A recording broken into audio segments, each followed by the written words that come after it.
Una y dos. Y dos. Una y dos. Una y dos. Hello and welcome to Cortesnyc Livestream, the podcast. This show broadcasts out of New York City. We are your hosts, Cortez NYC. And Carla de Puerto Rico. And on the show, we talk about art, creativity, city life from a Latino perspective. I'm a visual artist. And I'm a singer. And this is episode 81. As always, you can find us on iTunes, Stitcher, Podbean, and Spotify. And on social media on Facebook, Instagram, and Twitter. And I'm really excited to announce that the Copa collab between Beer Canvas and Cortez NYC is now launched. It's out there. It's selling. People are buying theirs. Get yours while supplies last. It's a limited run. It's only 100 cups that were made. So if you want to get one, get on it right away. Go to beercanvas.com. That's BEERCANVAS.com. Or go to the Instagram, Beer Canvas, and find out more information about how to pick up yours. They're going quick. It comes with a coaster, it comes with a sticker. And augmented reality. And an augmented reality aspect where you can see the artwork on the glass come to life in your phone. So get yours now. And I guess let's get on with the show.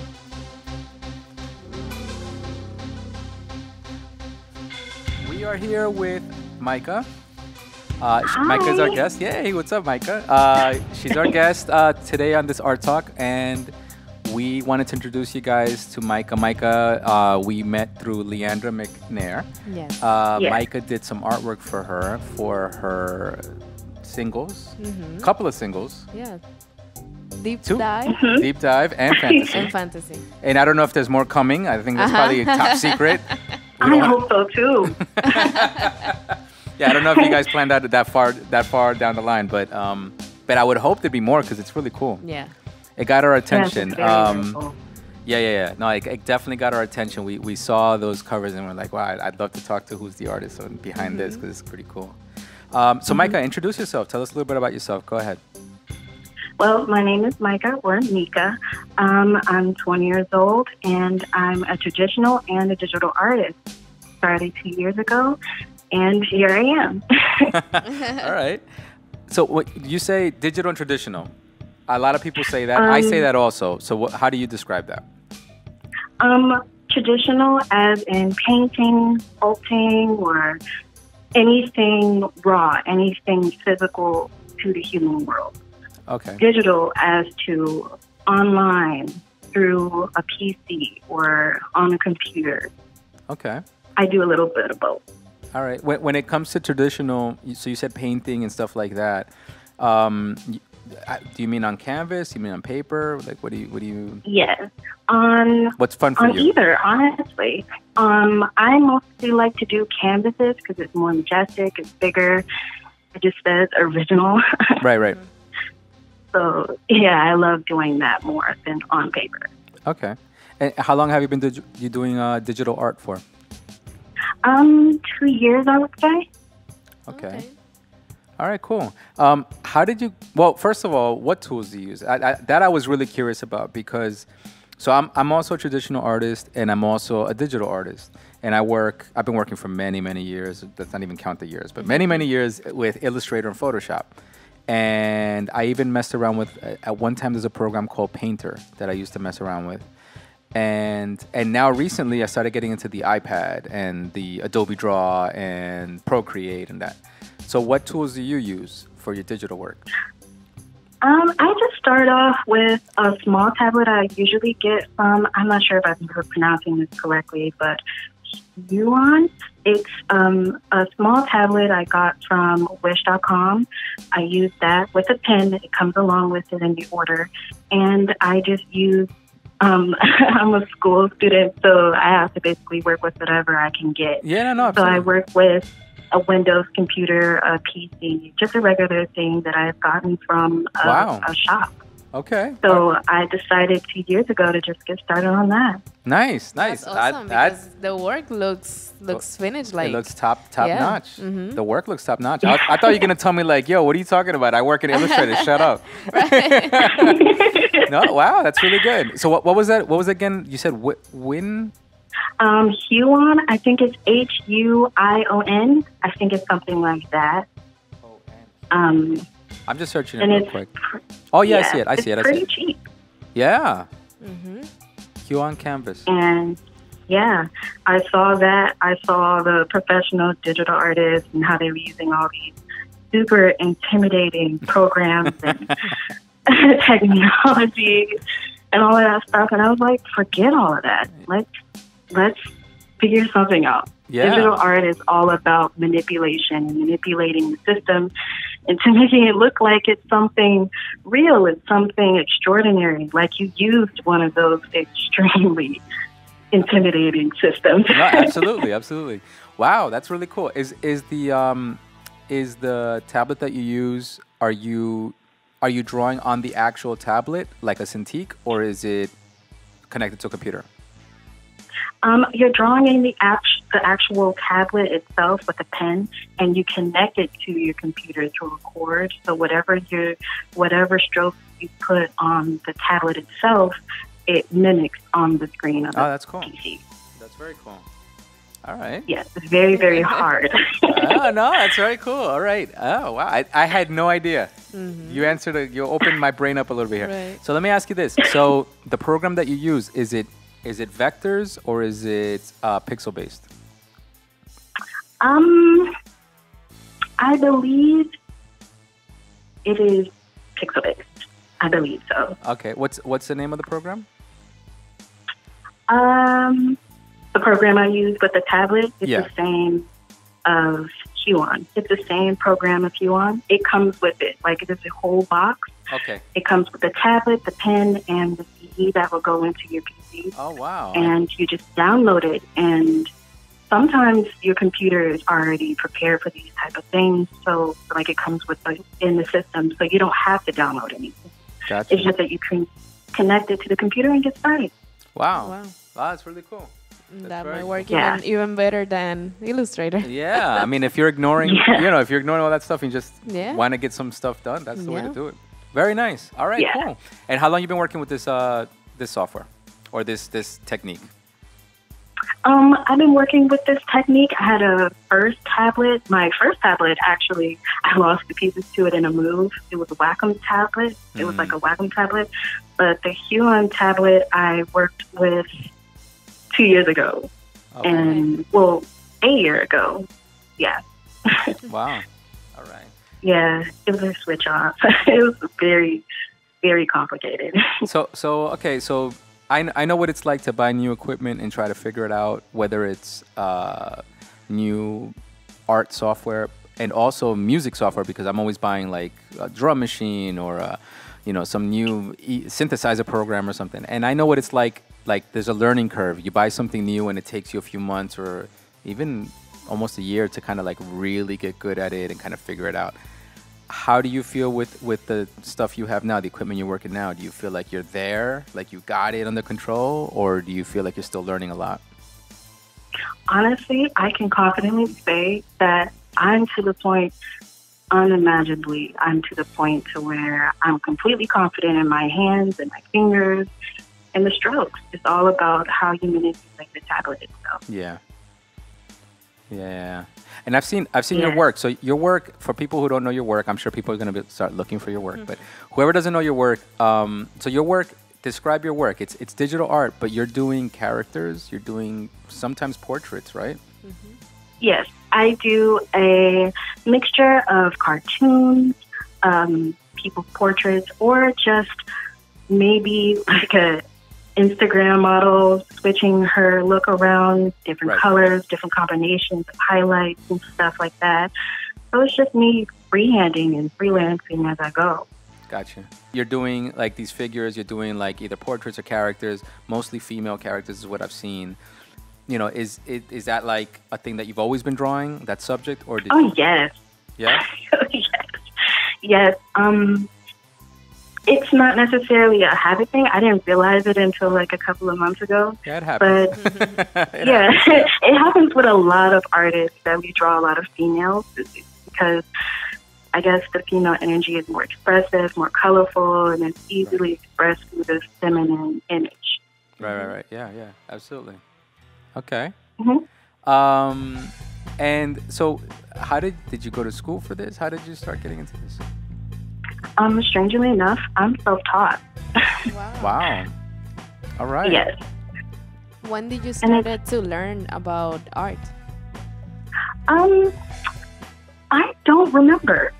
It's always been the thing that I've been into. My mom bought me coloring books. She bought me crayons, markers, all of these things. I mean, I drew on the wall a lot.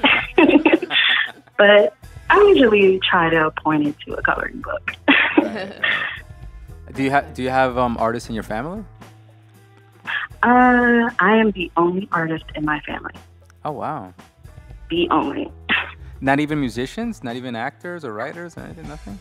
No, I'm the only one, Wow. honestly. That's amazing. That's always impressive because it's kind of like you're just, a diamond in the rough. You got, you just, Exactly. It's You kinda open shining. up. My grandfather. My grandfather would just be like, "Oh my God, what is this?" He was like, "Where did this artist come from? Where did this happen?" That's awesome. That's really awesome. Exactly. Yeah. Do you remember like the first projects where you kind of started coming into your own and saying like, okay, I'm definitely going to follow this. This is like my career. This is what I want to do. I'm an artist. Like where you defined yourself? I remember kindergarten or first grade. Oh, wow. And it was fall. I like this. I like Micah. I like that energy. Yeah, kindergarten. Oh, I remember. Okay, cool. It was fall, and we had to do this whole pumpkin patch lantern theme, and it was based on our entire imagination. And I drew the pumpkin, the lantern, so the human body, and leaves and all the details, shading, all in the kindergarten and first grade. And my teacher was like, "Wow, oh my God." So they hung it up in my classroom, and I actually remember another student crying because they were just so sad that theirs didn't come out as great. and exactly, I was like, wow, okay, not everyone can obviously do this, so I'm great at this. Mm-hmm. Why not do this for the rest of my life? That's awesome. That's great. Yeah, that's actually awesome. If and you to can be discover that, it so young. If you can be that young and you can realize like this makes me stand out, and not just that it makes me stand out, but I'm gonna take it as a positive. I'm gonna run this. I'm gonna run this. Yeah. Very nice. Very nice. I was so excited. That's very cool. That's very cool. All right, so let's talk about the project that you're working with, Lendra. I mean, how did you guys, get to meet? How did the project come about? Did she approach you? She approached me, actually, I believe, and it was another painting that I've done of an IG model, I believe. Okay. And she wanted a piece of herself, but it was inspired by another piece that I've already done. And I thought, yeah, this can be done. And that's just how it went down. I thought it was really, really pretty, so it was going to be easy for me anyway. Right. So she gave you some photos so that you could do the illustration? Yeah, she gave me a couple of photos of herself for me to reference from, and I just got started. I looked at the base. I actually look at pieces of art for a couple of minutes before I get started, just get an idea of what I should do first. So I got a couple of photos, and I looked at them for a little bit, and then I got started with the shading, the manipulations, obviously, and how I would, how it would be presented and everything. Do you draw all the line art first, or do you kind of like do a little bit of this, a little bit of that? I draw the line art first. Okay. Always comes first. Okay, so you're like definitely like animation style. That's your thing. Definitely. Okay. Yeah, I'm a Disney kid. I love it. No, absolutely. Listen, what you did on dive deep a little bit, but more on Fantasy. Fantasy is definitely very Disney. Yeah. It looks like a Disney princess. Yeah, that's really good. That's really good. Exactly. She saw another digital work of mine for the second time, and she sent it to me, and she was like, "Oh, I want another one. I've always wanted to be a Disney princess. Can you make another one of me?" And I said, "Absolutely. I mean, who wouldn't want to be a Disney princess at this point?" So, yeah, I decided to get started, and that's how the piece for Fantasy came about. I manipulated the other piece of work, actually, the first one, and manipulated it to where it can actually look like her. I was gonna say, did you? So for Dive Deep, did you use a photo of Lendra, or did you use another reference and it just happens to kind of look like Lendra a little bit? Yeah, I kept hers. I kept Lendra's photo, and I also kept a character named Tiana from Princess and the Frog, and I kind of exactly kind of looks like her. Yeah, there is a fusion there. Yep. Exactly. I kept that one, and I kind of envisioned it and merged it together, and that's how it came about. So did you get a chance to listen to the music first? Did you do any of that, or did you just go cold, like I'm going in just with my art? How did you approach this? I'm a very visual person, so I take looks at people and I look at their style, how they take photos, what are they wearing, where are they in their photos, and I kind of get a feeling of who they are. So to say, I listened to her music after the fact that exactly. And then I got more of a feel of her around the second time when I made the Disney princess. Got you. Okay. All right, cool. Yeah, and that's interesting because the one for Dive Deep, yeah. I thought that you listened to the music first because the expression is that perfect. you nailed the character has on the face. That's synergy. That's It's when like, two things are just perfectly aligned and you just can't help it. It looks like the character is trying to sing the song, and I was like, wow. Yeah. That one came out. It's a happy coincidence. Exactly. It takes me looking at someone for a long time, even looking at their Instagram. It's just their Instagram reflects a part of them that they would love to put out to the world. So I did my research before I got ready. I prepared for the first piece. Gotcha. So what other kind of projects are you getting into? Do you have other things going on? Do you have things that you want to talk about? I'm getting into my fashion stage where I create different designs, different clothing, and different makeup styles called Deep Glow. Okay. And I would love for more people to look into that. It's not something that I'm coming out with yet, but it's something that is in the works as of now. So describe it. What is that? Deep Glow is highly, the contrast is low, but the highlights and the colors are high, so it feels intense, it feels glamorized, it feels like high fashion. And it gives this visual is just beautiful, and I would love to show people that that side of me, because I'm a fashionista as well. All right. Have you ever designed clothes, or do you know anything about like designing clothes or fashion or cut and sew or things like that, or no? Also, something that I was into when I was younger is fashion. Okay. So I've never gotten a chance to actually design clothes myself, but I have definitely designed logos and designed dresses and heels and Gotcha. hairstyles and makeup for people before, for weddings and things like that. Gotcha. Oh, very cool. What do you think is the hardest thing to draw? Like, what do you stay away from? What I stay away from is background. So, like, if your background is a bathroom or your background is your living room, I'll stay away from that. Okay. All right. That's just the honest truth. Yeah, that's fine. Well, hold on. I see on your Instagram. There's one image that's a living room. I don't know if there's an interior piece here. on your Instagram.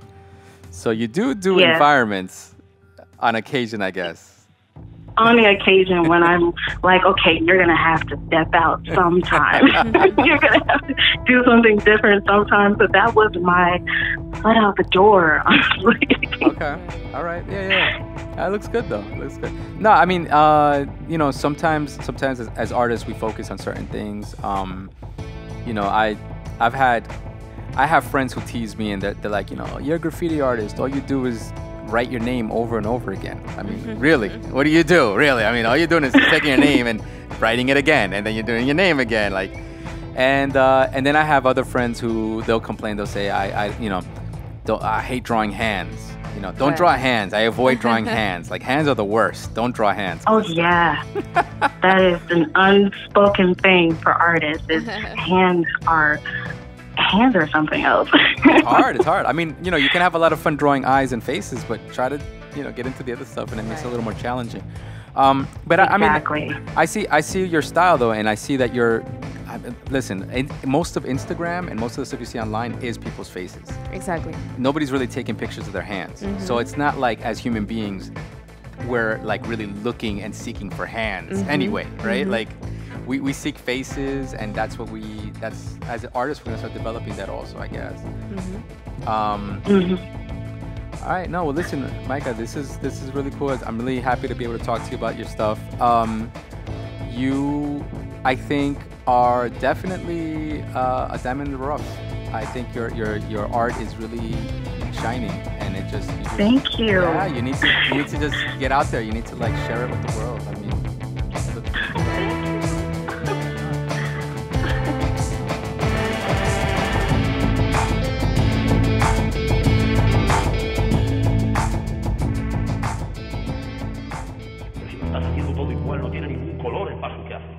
Sepárame los tiempos. 1, 2, 3, 4, 5, 6, 7, 8, 9, 10. All right, so Micah, I wanted to talk for this culture talk. I wanted to talk about the culture that you're creating in your art. I'm browsing through your Instagram, and I'm seeing the diversity that you're showing. You're showing a variety of complexions, hairstyles, a variety of fashion, even ages. You're showing different ages.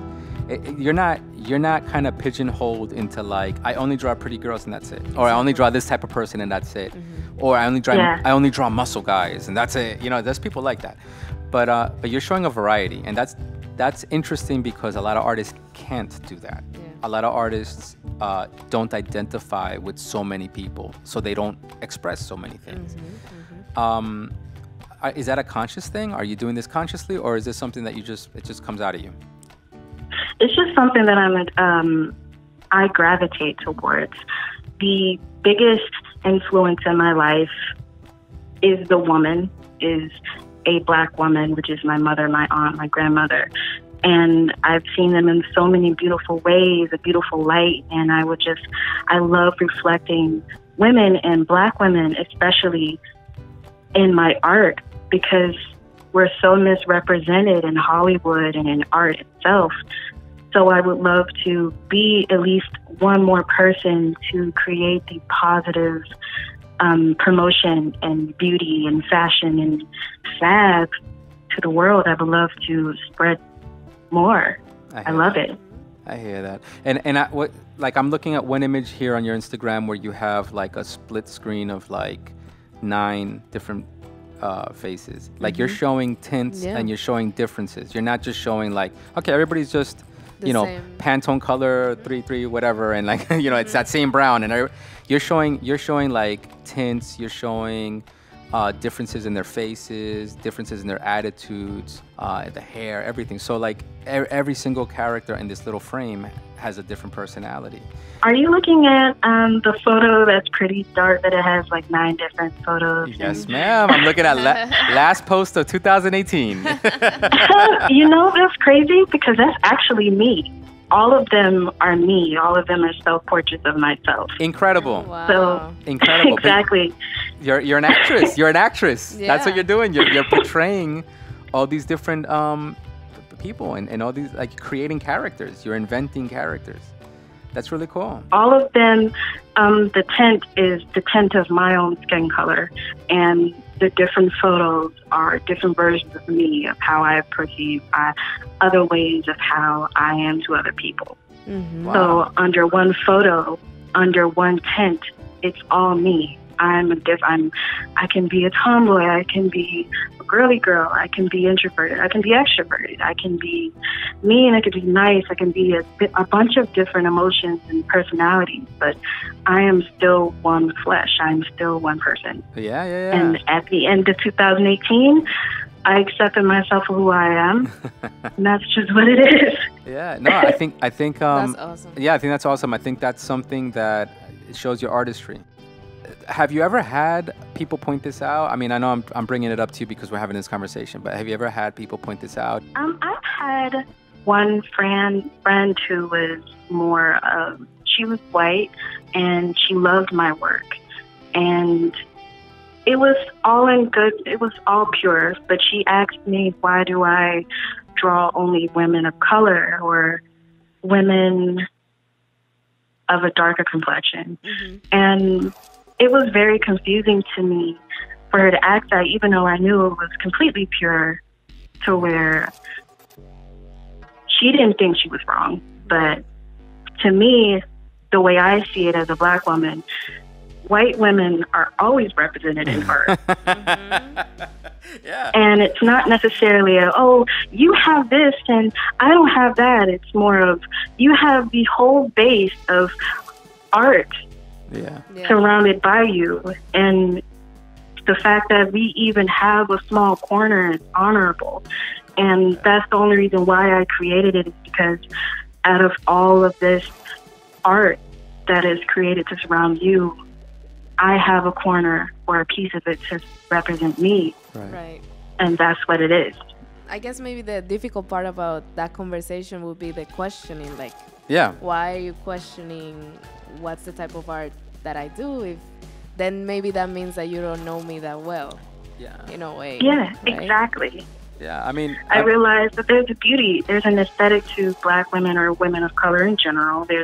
We can be fab, we can be on the cover of magazines, we can be the idea of beauty. We are the idea of beauty because we're humans. Humans have their own aesthetic. Mm-hmm. So I believe that it takes many forms of beauty. Yeah. Totally. No, I mean, and it's also a little, I mean, I don't want to dig into it more, but it's also a little weird to have people, and it's happened to me as an artist, but to have people question, why do you do something, or why do you do some style, or why do you do something when you're an artist? Mm-hmm. It's weird. It's like, do they go up to a musician and be like, why do you play jazz? Right. Like, I don't understand why you play jazz. Why don't you play rock instead? Exactly. Like, why are you always playing jazz? Or why do you always play hip hop? Why don't you play, classical? You're the artist. It feels weird. Yeah, it feels weird because art is personal. Exactly. And for someone to ask, why do you do a certain thing? It's like someone coming all up in your face and, why do you do that? Why are you the way you are? Yeah, it's true. It's like, it feels like someone is attacking your soul. It feels like someone is attacking your vulnerability. You, because that's your art represents you. And like we were talking about that picture where you have the 9 different characters, but it's you. Then it's almost like an attack and a questioning to yourself. And Yeah, that's exactly. It happens. I think that's where artists have to start to, you begin eventually developing like a sense for that and how to thick skin, but also like you begin to understand, if you can be empathetic, then you start to understand where the question is coming from. Why are they asking these questions? Yeah. And you don't get offended, but you kind of understand like, all right, they're coming from here, they're coming from there. Yeah. Exactly. And my mom, I'm sorry. No, go for it. My mom would always say that being an artist takes a tortured soul.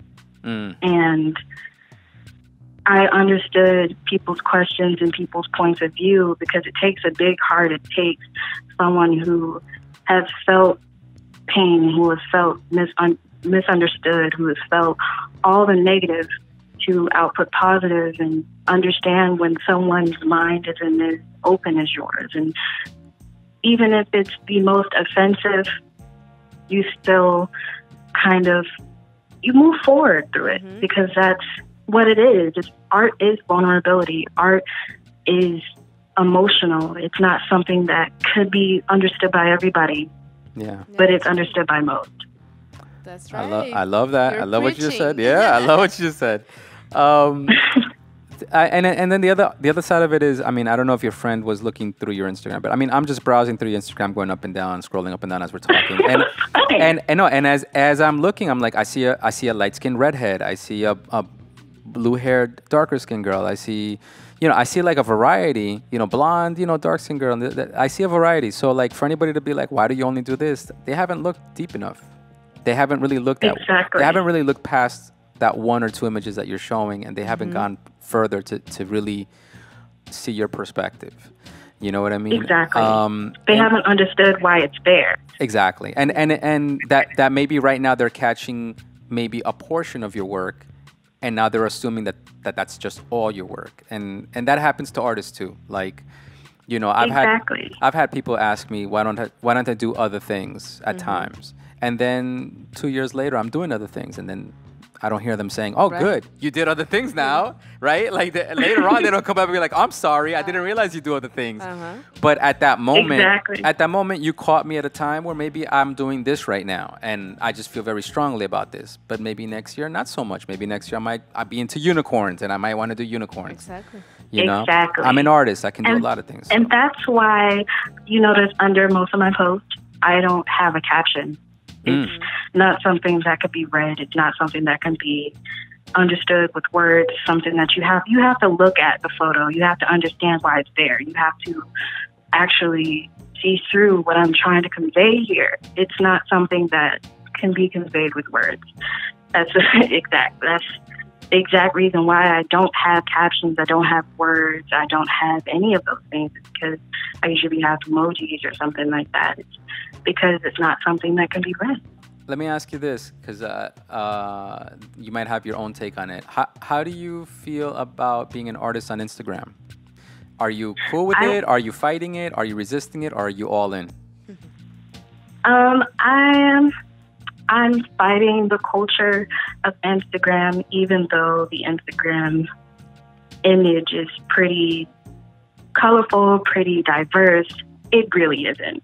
It's the pretty Caucasian, skinny, culturally beautiful woman that's on the face of Instagram. Right. So I realized at the moment I started Instagram itself, I had my first account, and I didn't necessarily like it because that's not true.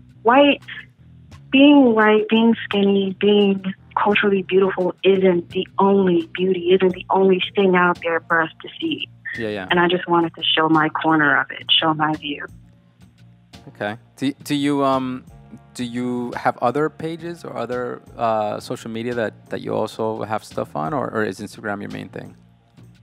I have another Instagram called Thick, and it's more a cartoon based, like Powerpuff Girls, more of the 90s feel of it. What is it called again? Cartoons of it's called Sick. How do you spell that? SICC. It's pretty like, yeah. FICC? Yeah. Okay. I'll check it out later. Okay. All right. And it, go ahead. Yeah. And it's more of a, it's not very much on the fashion side, where as my original Instagram is. It's more on the cartoon side. It's more of the, I still do add designs to them, but it's more from Boondocks. It's like shows from Adult Swim, shows from Cartoon Network, Nickelodeon, Disney. It's a lot of twists from there. Okay. So yeah. Something I'd like to ask you is, have you ever had people question whether something that you did was either too sexy or there was an innuendo that people were uncomfortable with? Did that ever happen to you yet? Or do you stay away from that anyway? Definitely. It did. People would always wonder why the girls that I draw have so much makeup on, or why are there so many colors? Why is it so dramatic? Really? Exactly. People would actually think that I should calm it down a little bit. Art? Wow. For art? Really? Really? I did not Exactly, imagine art. that. Can Exactly. do you have an example of one of your images that maybe I could just scroll through real quick? It was one of the first images, actually, of my sister. It's the same photo with the blonde hair and the ponytail, and it has a light pink background. Yes, I see it. And she has pink highlights on her hair. Right. And it was pretty dramatic for the previous style that I've had before. It was pretty straightforward, and my sister doesn't have blonde hair, but she had blonde hair in the photo. People are very conservative in certain ways here in Florida. Absolutely. No. Respectively. Yeah. No, I could understand. See, I'm seeing it as an artist, right? And I'm seeing it as a New York artist. Exactly. Like, I'm seeing it as somebody born and raised in New York. Crazy environments. I mean, I just came back from a bar right now. Crazy environments. I'm seeing crazy stuff all the time. And I would never even think that. I would never even think that anybody would even question that. So that's very interesting. Exactly. And I realized that I'm selling a vibe here. It's not necessarily something straightforward. It's a vibe that I'm trying to give off. Yep. The photo that I made was basically, it was low-key based off of Mean Girls. All right.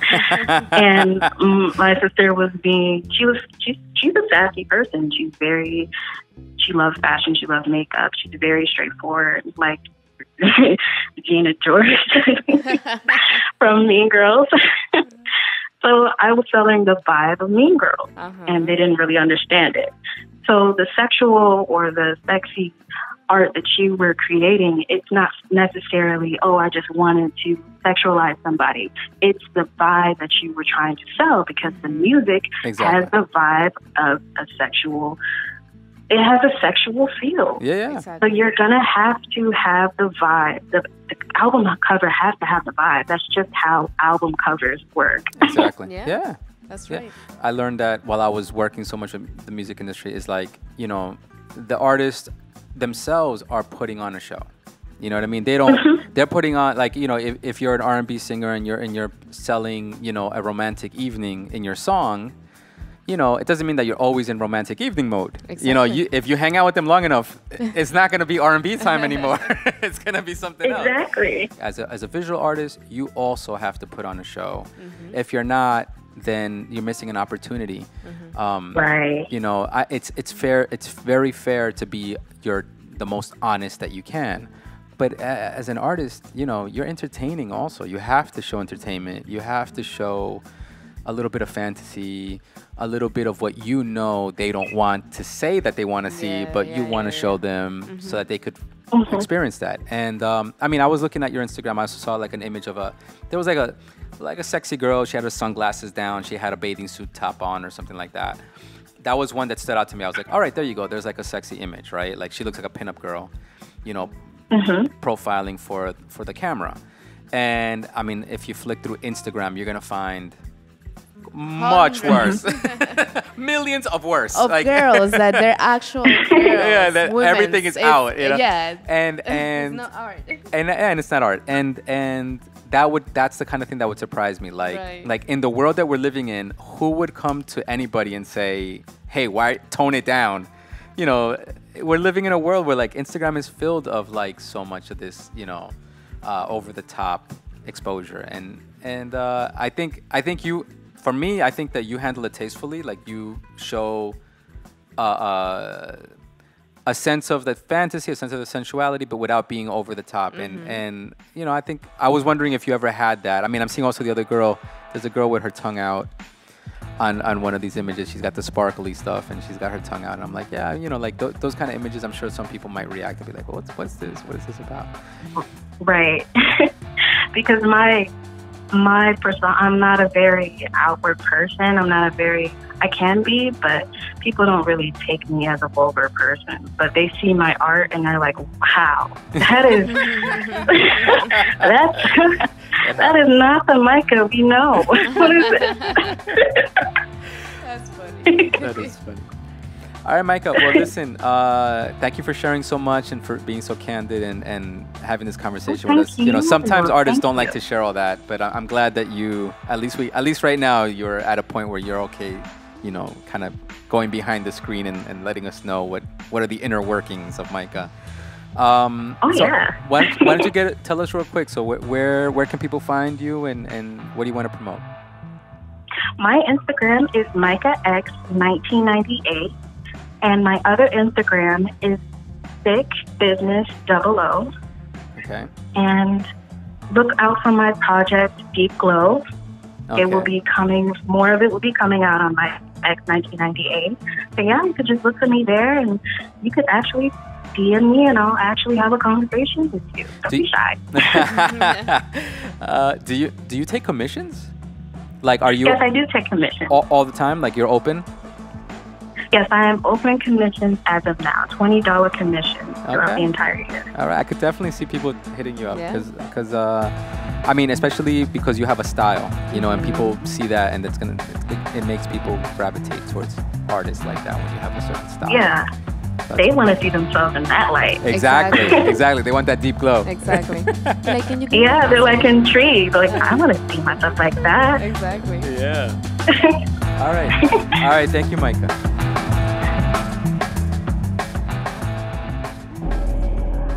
You wanted me to teach you, right?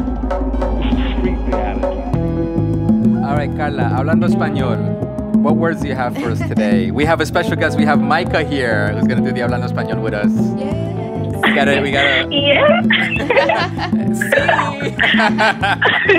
All right. So, Micah, you're not fluent in Spanish, but you're open to learn. So we're gonna try a few words on you and Don't see. be shy. Don't be shy. Some of the words, like I always say, they're very similar to English. So just try it. It's okay. Yeah. All right. So the game here is we'll say a word. We'll give you a chance to take a guess. Sometimes people guess it and they actually know the word.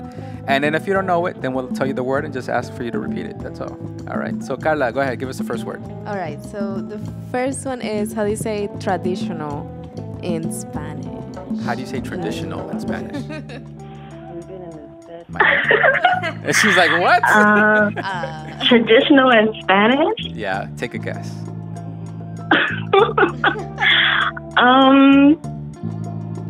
Oh gosh, I thought you would start off with something simple. Ah, like hello, I'm a buyer. Like water. Oh yeah, right. Water. How do you say water? No. Here we are hablando español. We want you to learn about your your own things. own, This is stuff that we spoke about. Yeah. So. Oh, that's true. Yeah. Well, I don't know traditional. Okay. All right. No problem. All right. So you say tradicional. Give it a try. Say it again. Tradicional. Tradicional.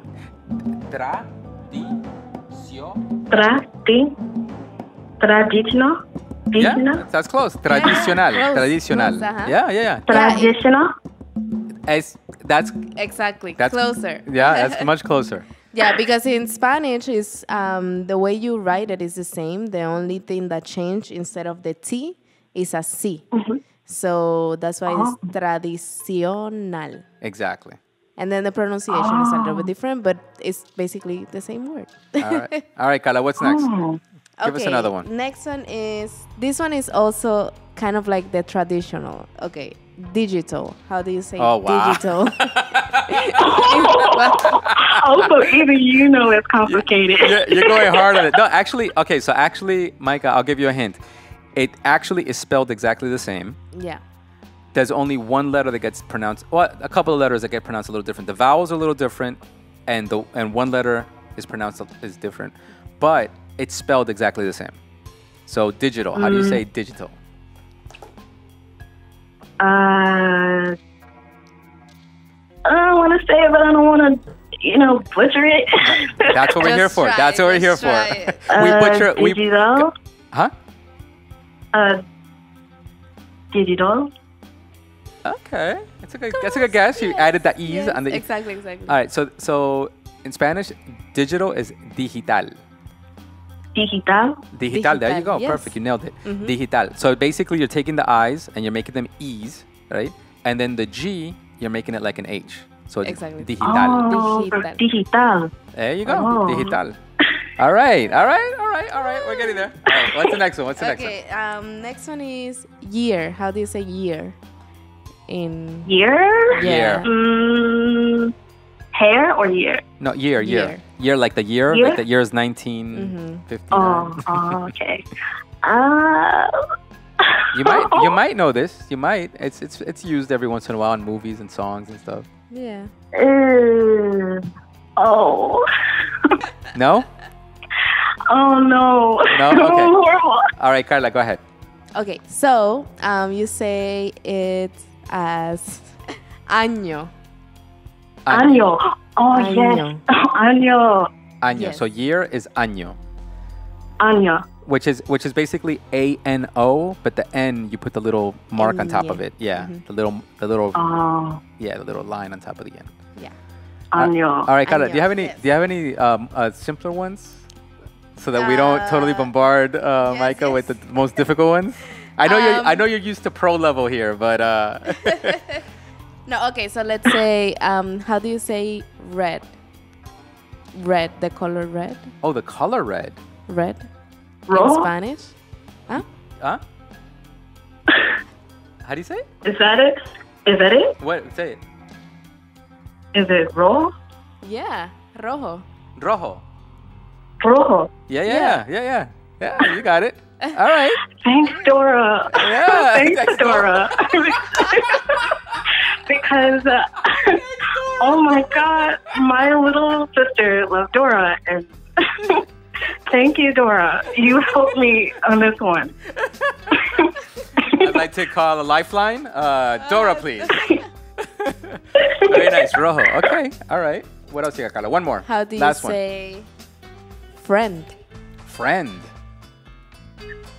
Ooh, how do you say friend? Micah? Amigo or amiga? Yes. you What? see? Nailed it. You see? Nailed it. What? Slow clap for that one. Slow clap for that. Wow. When she said Dora, I was like, I got it. You got it. Amigo or amiga. Yeah, very good. So Yeah. feminine, obviously, amiga, and masculine, amigo. Amigo, yeah. Mm-hmm. You see, that's the beginning. If you at least know that there's a feminine and masculine, and That's that a little huge- that's a change, huge that's step. a huge help. And Yeah.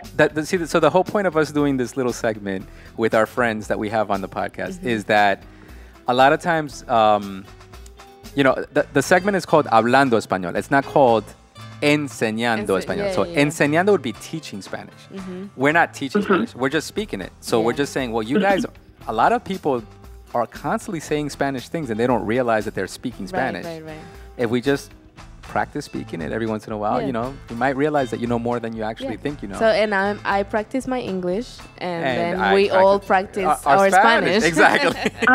Because trust me, Carla's butchering the English Every single time. every day, all day on this podcast. So it's only fair that we butcher the Spanish. Exactly. All right, Micah, listen, thank you so much. You actually nailed that last one, so I will give her a special badge, an Okay. honorary badge yeah. of the Hablando Oh, Español. thank you. I will draw it and render it and send it to you. I will DM you a special badge. Thank you. But thank you so much for playing along. I appreciate your support.